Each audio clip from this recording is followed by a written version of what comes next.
Hello friends, स्वागत है आपका अपने चैनल फैक्ट्स अरावली में। हमारा आज का विषय है कि भंगी शब्द की उत्पत्ति कैसे हुई या ये शब्द प्रचलन में कैसा आया। हमारी वीडियो का उद्देश्य किसी भी धर्म, जाति, समुदाय या को नीचा दिखाना नहीं है। हमें ये जानकारी कहीं से प्राप्त हुई और इसलिए हम आपके समक्ष शेयर कर रहे हैं।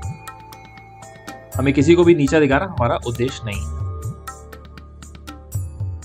हिंदुओं की उन्नत सभ्यता सिंधु घाटी सभ्यता में रहने वाले कमरों से सटा शौचालय मिलता था, जबकि मुगल बादशाह के किसी भी महल में चले जाओ आपको शौचालय नहीं मिलेगा।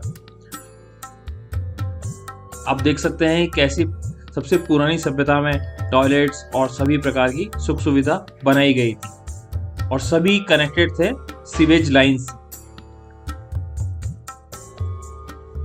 जबकि अंग्रेज और वामपंथी इतिहासकारों ने शाहजहां जैसे मुगल बादशाह को वास्तुकला का मर्मज्ञ ज्ञाता बताया था, लेकिन सच यह है कि अरब के रेगिस्तान से आए दिल्ली के सुल्तान और मुगल को शौचालय निर्माण तक का ज्ञान नहीं था।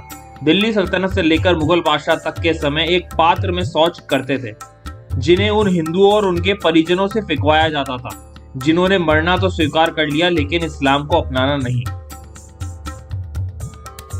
और देख सकते हैं आप 14वीं सेंचुरी में इंग्लैंड में भी कैसे खुले में शौच या उसी गंदगी को फेंका जाता था, जिसमें बाद में काफी पेनल्टी इम्पोज कर दी गई। मुगल हमलावर भारत में आते रहे। विशेष बात की मुसलमान पुरुष ही आते थे, अपनी महिला आदि को साथ नहीं लाते थे। भारत में आकर भयंकर लूटपाट और मारकाट के बाद हिंदू महिलाओं को जबरन उठाकर ले जाते थे। मुसलमानों के हरम में रखा जाता था उन्हें। हरम इस्लाम में विवाहित बीवी की बजाय रखेलों को रखने की जगह को कहा जाता था, जहां मुसलमान अपनी काम पिपासा शांत करने के लिए सेक्स वर्कर के दौरान के रूप में महिलाओं का यौन शोषण करते थे। और छोटे से छोटे स्तर के मुसलमान सिपाही के हरम में भी 100 हिंदू औरतों को जबरन रखेलों के रूप में यौन पिपासा के वशीभूत होकर मुसलमानों के ने कैद करके रखा था। महिलाओं में पर्दा प्रथा उसी समय भारत में उत्पन्न हुई।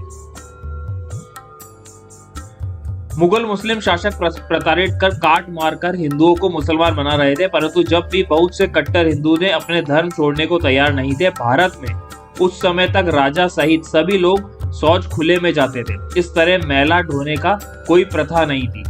जब मुस्लिम शासकों ने अपने घर पर ही पहखाना टॉयलेट बनवाया और हिंदुओं से कहा तो इस्लाम अपनाओ या फिर हमारा मैला यानी मल हमारे घर से उठाकर जंगल में फेंक कर आओ, तब बहुत लोगों ने मैला उठाना तो स्वीकार कर लिया पर हिंदू धर्म नहीं छोड़ा। मैला उठाने ने इनका धर्म भंग हुआ। इसी तरह यह भंगी कहलाए। और भंगी बस्तियां कैसे बनी, तो इन्होंने अपनी रक्षा के लिए मुसलमानों को दूर करने के लिए सुअरों को पाला।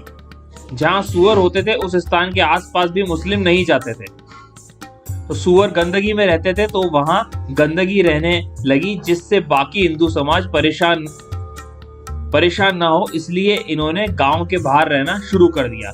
इस तरह भंगी बस्तियां बनी और धीरे धीरे ये अछूत बन गए। हमारे हरिजन भाई वह साहसी लोग थे जिन्होंने मुसलमानों के अत्याचार का डटकर सामना किया पर हिंदू धर्म नहीं छोड़ा। इस तरीके से भंगी शब्द प्रचलन में आया। आओ नमन बंदन करते हैं ऐसे वीर हिंदुओं का।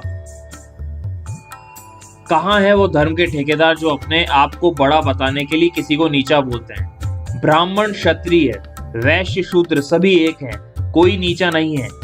अपने सनातन धर्म में सभी एक हैं और सब अपने अपने कर्मों की वजह से अलग अलग वर्णों में विभाजित हैं। एकता बनाए रखें, किसी को नीचा या ऊंचा दर्जा ना दें। जय हिंदुत्व, जय सत्य सनातन धर्म, जय श्री राम। ऐसी और रोचक जानकारी जानने के लिए जुड़े रहिए हमारे चैनल से। इसलिए please do like and subscribe our channel and please share this video. और नए वीडियो नोटिफिकेशन के लिए बेल आइकन को दबाना ना भूलें। आपका दिन शुभ रहे। धन्यवाद।